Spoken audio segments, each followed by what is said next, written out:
Hello students. First chapter in your first year biology is the living world. So in the last class we discussed about what is biology, branches of biology, right? And your syllabus. Then today we'll start with the first chapter of the first year syllabus, that is the living world. So we studied already about what is the living. The same thing here we are going to discuss about living also, students. So in the living world, first we will start what is a life. Life is a unique complex organization of molecules expressing through chemical reactions which lead to growth, development, responsiveness, adaptation and reproduction. So life is a unique complex organization of molecules. So what is this complex organization of molecules means? As we have seen that cell is going to combine together and form a tissue, tissue is going to combine together and form a organ, and organ is going to combine together and form a organ system. But what about cell? Cell is in turn made up of many different types of biomolecules. Primarily includes like carbohydrates, proteins, lipids, nucleic acids. These are the four biomolecules which will be combined together, arranged together to form into cell.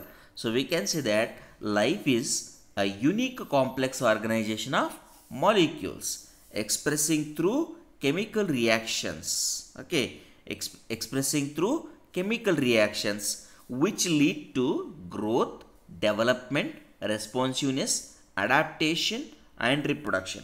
So we studied what is growth, development, responsiveness, adaptation, nothing but that's what when there is a change in the environmental condition, modifying according to the environmental conditions. So we are going to study in detail how these all are the aspects which is going to form a life. Keep in mind, students, life nothing but what? Made up of complex group of biomolecules. You take this plant only. This plant is in turn made up of many of the biomolecules which will be combined together and form a cell. So once the cell is formed, it will form a tissue. Tissue is going to form an organ. Such way the life is forming. So in the simplest way where we can say is life is formed of biomolecules. What are the four biomolecules we are going to see here?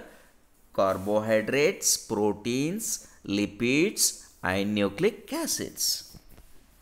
Now, so what is a living organism? A living organism is a self-replicating, that is capable of reproducing, evolving and self-regulating interactive system capable of responding to the stimuli. So in living organism we can say it as a living, or an organism is living. It must be first of all self-replicating in the sense reproducing, and evolving, that means to say changing, that is growth is forming or some adaptation is taking place, and as well as self-regulating. What is self-regulating in the sense that any changes occurs, that what changes are occurred in the environment, adapting to those of the changes, what we call it as self-regulating. Interactive system capable of responding to the external stimuli, what we call it as living organism. Now, properties of living organism, what are those? Growth, reproduction, metabolism, cellular organization, consciousness. So these are the 5 important properties of the living organism, students. Okay, first one we will start with the properties of living organism. Growth. So it is an increase in number and mass of the cells by cell division, what we call it as growth. So what is growth? Nothing but increase in number and mass of the cells. How? Mainly cell will divide and goes on increasing the number of cells. So that is what we call it as growth. In plants, growth continues throughout their lifespan. You see plants, they are having the dividing cells at the tip, what we call them as the meristematic tissues, which will be present at the tip of the plant, and these tip of the plants like root tip and shoot tip, continuously they will grow throughout their life. That is what we call it as the what we call it as plant will grow throughout their life, whereas in animals growth is only up to certain age. However, cell division occurs to replace the lost cells, but not growth, that is increase in a mass is not going to take place. So we can conclude with what the point that plants will be growing continuously throughout their life. ಜೀವನ ಪೂರ್ತಿನೂ plants divide ಆಗ್ತಾ ಹೋಗ್ತವೆ, new cells form ಆಗ್ತಾ ಹೋಗ್ತದೆ plants ಒಳಗಡೆ. ವೆರಾಸ್ ಎನಿಮಲ್ಸಲ್ಲಿ ಏನಿದೆ limited growth ಇರ್ತದೆ. That is the main difference what we can find between plants and animals. So plants continuously grow throughout their life, whereas animals will have a limited growth. Animals growth is only up to certain age. Okay, basically growth is increase in mass and size. Thus non-living objects also grow. Surface accumulation of material. So growth is not a defining property. So this is point where you have to get it, students. Defining ಪ್ರಾಪರ್ಟಿಯಲ್ಲಿ mainly reproduction, consciousness in cellular organisation ಬರ್ತದೆ. Metabolism, where we will see metabolism.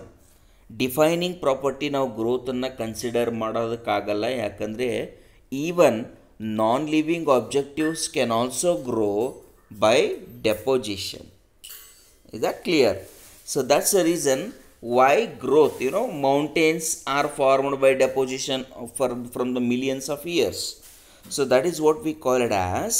So non-living organisms or non-living objects, sorry, not organisms, non-living objects also can grow. So that is why growth is not defining property of living organism. In living organism growth is from inside, whereas in non-living organisms growth is from outside. It is the production. What is next? Next property of a living organism is reproduction. What is reproduction? It is a production of a progeny having features similar to those of parents. So reproducing in the sense giving birth to the young one which will be looking similar to the parent. That is what we call it as reproduction. So organism reproduce asexually and sexually. Generally what we will see is organisms can reproduce by two ways, asexual reproduction and sexual reproduction. We will discuss what is exactly asexual and sexual reproduction, students. In unicellular organisms growth and reproduction are same. Why? Because the single cell it is present. When a cell will divide, it will be like reproduction as well as the number of cells will increase. So it is also can be called as the growth. So in unicellular organism growth and reproduction are same because they reproduce by cell division. So many organisms do not reproduce. That's why we will call this reproduction, we cannot consider it as the what we call it as perfect defining property. So reproduction we cannot consider as a defining property. Many organisms do not reproduce. Example, you take mules. Mules are the organisms which are formed by the crossing between donkey and horse. And bees, you take worker bee, infertile human couples. These people were unable to reproduce, then we cannot say these are non-living. So that's the reason we call this reproduction is not a defining property. Even growth is also not a defining property, students, because reproduction is a process of giving birth to the young one which can take place asexual and sexual. What is asexual means? There will be no formation and fusion of gametes. Asexual example we can give like fragmentation, budding, right? Gemule formation, all are what we call it as asexual reproduction. Sexual reproduction means there will be formation and fusion of gametes we are going to see. So keep in mind, single celled organism we call reproduction itself as a method, like cell division is a method where it will cause both growth and reproduction. So some of the organisms they cannot enable, that means that we cannot say that these are not living organisms, because these are also living organisms. That's why we will not consider reproduction as a defining property. Keep in mind, students, this is a most common question they were going to ask. What are the defining properties of the life or a living organism? Living organism will show the following five characters which we studied, like growth, reproduction, metabolism, consciousness, that including the sensing the environmental change, and cellular. These characters will be there. Among these, mainly what are defining features we will discuss here. So growth and reproduction are not defining features of the living organisms. Next comes metabolism. It is sum total of all biochemical reactions taking place inside a living system is called metabolism. So what are biochemical reactions? You take like all the reactions which are taking place inside the cell. So it will take a food, break it down, produces energy and small molecules. Well, lot of energy is produced in the form of heat. Then in the anabolic process, what they will do is they will take these molecules and other components which are existing in the cell and use the energy released during catabolic process. They will use the energy released during catabolic process. ನಾನು ನಿನ್ನೆ ಕ್ಲಾಸಲ್ಲಿ explain ಮಾಡಿದ್ದೀನಿ. Metabolism ಅಂದರೆ basically all biochemical reactions which are present in two forms like catabolic reactions, anabolic reactions. Okay, catabolic reactions andre breaking down of the food substance which we have taken and releasing energy. Anabolic reaction nothing but ನಮ್ಮ ದೇಹಕ್ಕೆ ಬೇಕಾಗಿರೋ ವಸ್ತುಗಳನ್ನು synthesise ಮಾಡೋ ರಿಯಾಕ್ಷನ್ಸಿಗೆ ನಾವೇನಂತೀವಿ, anabolic reactions. So the energy produced in the catabolic reaction is used to synthesize components which can be used in the anabolic reaction, students. Is that clear? So it is the sum of total of biochemical reactions taking place in a living system. It is defining future of a living organism. Why it is defining future? Because every living organism will show metabolism. So what are the defining features ಅಂದಾಗ first defining feature what we have studied is metabolism. ಇಲ್ಲಿವರೆಗೂ ಓದಿರೋ growth and reproduction we cannot consider it as a defining feature because growth can take place in non-living organism by deposition. Reproduction will not occur in some of the living organism like mule or unfertile couples. Because of the absence of growth and reproduction, growth can occur in both living and non-living. Reproduction is absent in some organisms. We cannot consider growth and reproduction as a defining features, even though it's a common feature of a living organism, but we cannot say defining. So specific feature of a living organism, first one is metabolism, students. So what is metabolism? It is the sum of total biochemical reactions taking place inside the living system. It is the defining feature of living organism. Next, metabolic reactions can be demonstrated outside the body in a cell-free system.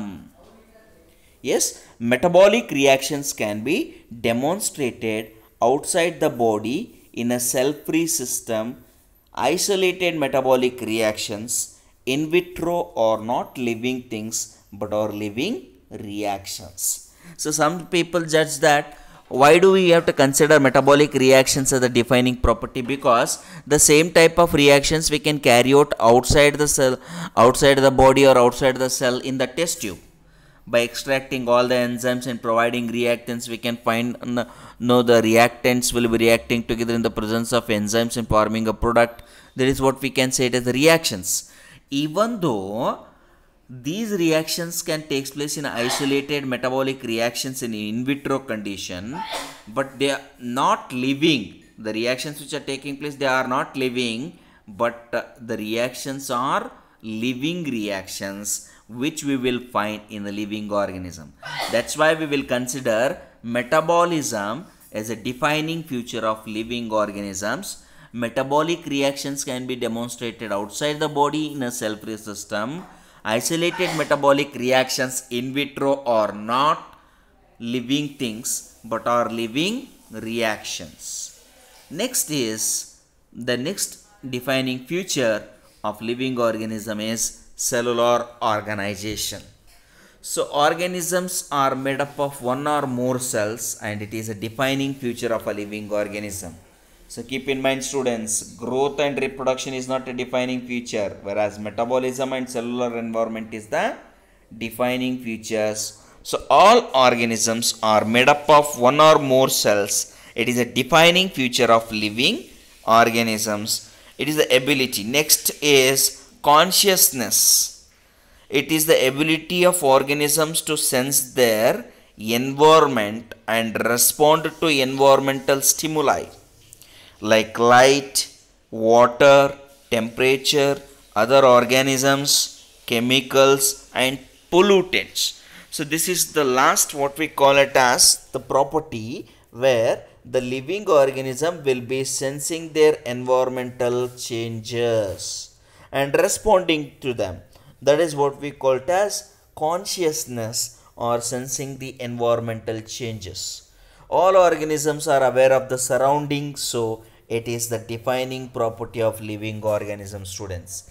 So among the 5 properties, growth and reproduction are non-defining properties, whereas metabolism, cellular organization, and consciousness are called defining properties of the living organism. Why so? Because growth can occur both in the living and non-living organism, and reproduction will be not taking place in some of the organisms. That's why we cannot consider growth and reproduction or defining features, even though we can consider them as a living properties, but not a defining features. Whereas metabolism, that is all the biochemical reactions which are taking place in the plant, in an organism, cellular organization where every organism is in turn made up of cells, then consciousness, that is responding to the stimuli or the environmental changes, or these 3 are defining features. Growth and reproduction are non-defining features. Students, in a MCQ, this is the most common question where they are going to ask is, name the defining features or the non-defining features among the given. So keep in mind, growth and reproduction are non-defining features, whereas metabolism, cellular organization, and consciousness are the what we call it as defining features. So now human is the only organism having self-consciousness. Now we will move to the so this human is the only organism having self-consciousness. Now we will move to the next concept, what we call it as diversity in the world. So diversity in the living world, nothing but what? That the varieties of organisms which are existing around us, what we call it as diversity in the living world. Now, diversity in the living world, what we call as the biodiversity is a life, is our life. That is nothing but what, students? Whatever the biodiversity which is existing here, that is helping in maintaining stability of the environment. So, biodiversity is a life, is our life. The number and types of organisms present on earth refer to biodiversity. Number of a species described still now on earth. So still now on earth around 1.7 to 1.8 million organisms are described, students. That means to say their characterization is done, right? All the characters, their systematic classification of organisms has been done. So taxonomists have studied. So how many organisms, not get it like no 1.7 to 1.8 million organisms are existing on earth. No. There are much more, like more than 7 million, or some extreme calculation will even show like more than 30 to 20 to 30 million organisms may be existing on earth. Among the existing organisms, still now ಇಲ್ಲಿವರೆಗೂ ನಾವು ಭೂಮಿ ಮೇಲಿರೋ ಎಲ್ಲ ಪ್ರಾಣಿಗಳಲ್ಲೂ ಇಲ್ಲಿವರೆಗೂ ನಾವು 1.7 ರಿಂದ 1.8 million ಪ್ರಾಣಿಗಳ ಬಗ್ಗೆ ಅಧ್ಯಯನ ಮಾಡಿ ಕ್ಯಾರೆಕ್ಟರೈಸ್ ಮಾಡಿ ಅದನ್ನು ಗ್ರೂಪ್ ಮಾಡಿದ್ದೀವಿ. ಇನ್ನೂ ಬಹಳಷ್ಟು ಪ್ರಾಣಿಗಳದಾವ ಭೂಮಿ ಮೇಲೆ where we need to study. First of all, the number of species described is 1.7 to 1.8 million. So now how we are going to study about the biodiversity of the organism? The diversity in the living world is going to be studied by the branch of science. As I said in the last class, like there are different branches where we're going to study in the science. The first is taxonomy or systematics. What is taxonomy or systematics? It is the study of identification, classification, and nomenclature of organism. So taxonomy or systematic, nothing but there are 3 points where you need to remember. So whatever the different types of organisms living on the earth, if a research scientist will find one new organism on earth, then how he is going to classify them? By using the taxonomic steps. What are the steps involved in taxonomy? It includes like identification, classification, nomenclature. What is identification, students? Identification in the sense finding all the characters, studying all the characters of the organism. Based on the characters which we have studied in the identification, classifying them into the respective groups, then naming them by using scientific naming technique, what we call exactly as the taxonomy.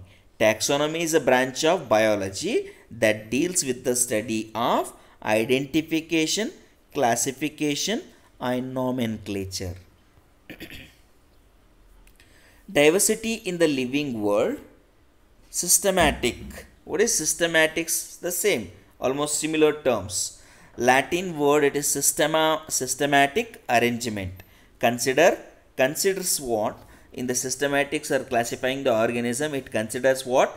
Evolutionary relationship between organism. That's also we call it as phylogenetic relationship. So what are evolutionary relationship or which they are having, what between the two organisms will be considered in classifying the organisms. The person who is doing all these things in classifying organism is called as a taxonomist. So you can find here all of them are the taxonomist. Systematics consider evolutionary relationship between organisms. So the first person to make an effort to classify all the organisms existing in the living world, like in the living world, the organisms are mainly classified by whom we call it as the father of taxonomy, right? Who is the father of taxonomy? That is Carolus Linnaeus. Carolus Linnaeus, we know him as the father of taxonomy. So he has made a simple classification of organisms into plants and animals. So they were in a, and he has represented all of its books in a all of his foundings in a book called Systema Naturae. So Systema Naturae contains general classes, orders, genera, species of a particular organism. In 1735 it has been published to students. So keep in mind, the Carolus Linnaeus is called as father of taxonomy, right? So taxonomy, all the living organisms were first started to be classified and systematically represented by the Carolus Linnaeus in a book called as Systema Naturae. Diversity in the living world.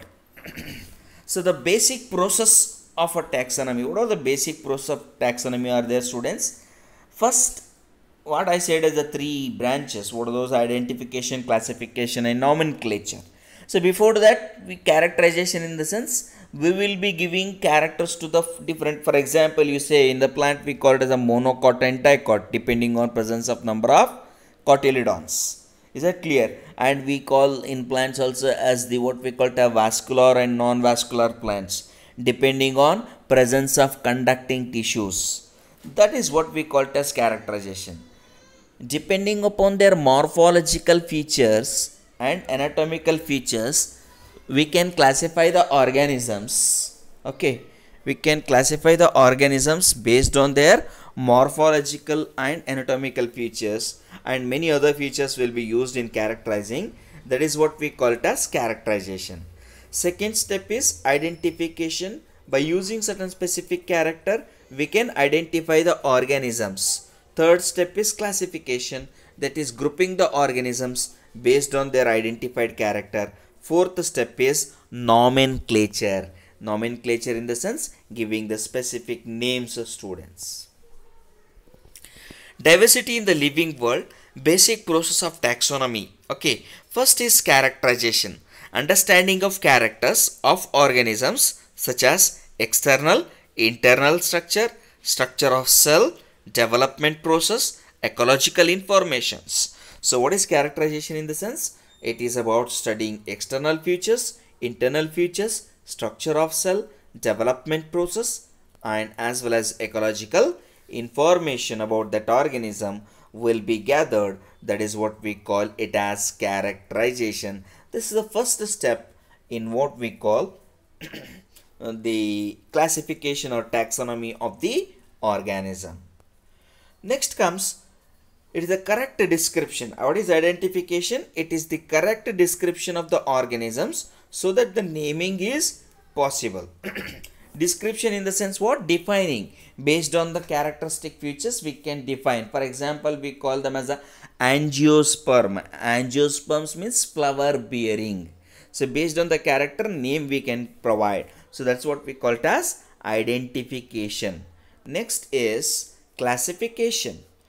It is the grouping of organisms into convenient categories based on character. So what character we have selected, whether it is a prokaryote or it is a protista or it is a fungi or it is an animal or it is a plant, grouping into the respective categories by using identification. How identification is done? By characterization. So by characterization, identification will be done. After identifying, grouping or the classification will be done, students. So thus it is the grouping of organisms into convenient categories based on characters. Next, basic process of taxonomy. It is the standardization of names of organisms such that an organism is known by the same name all over the world.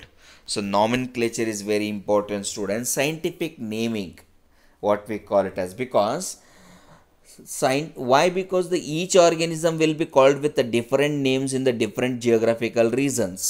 Is that clear?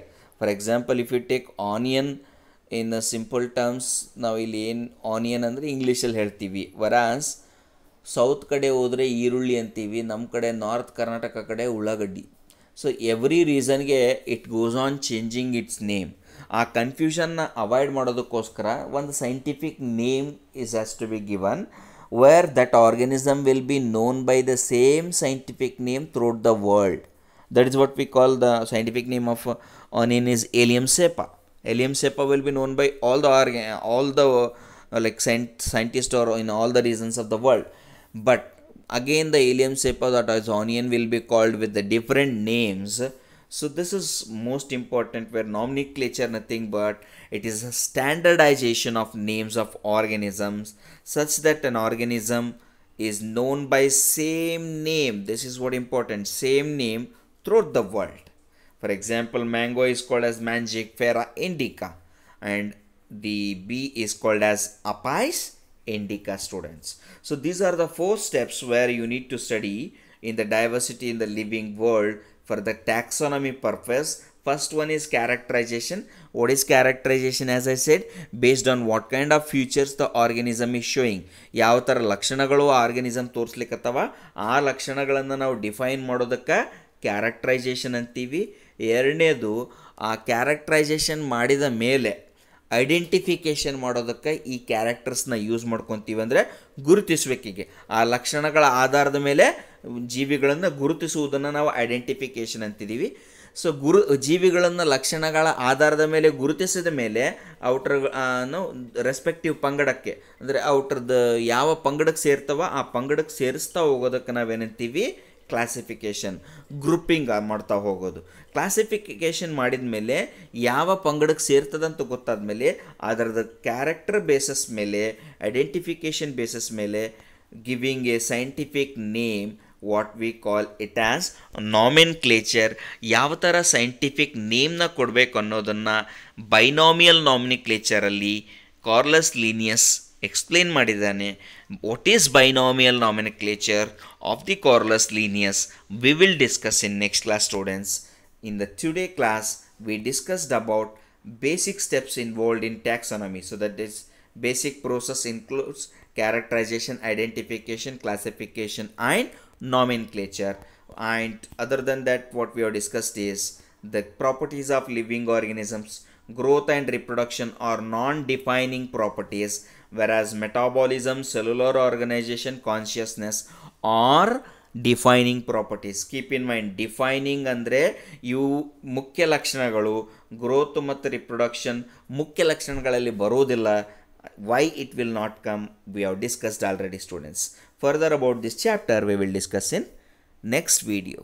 Thank you students.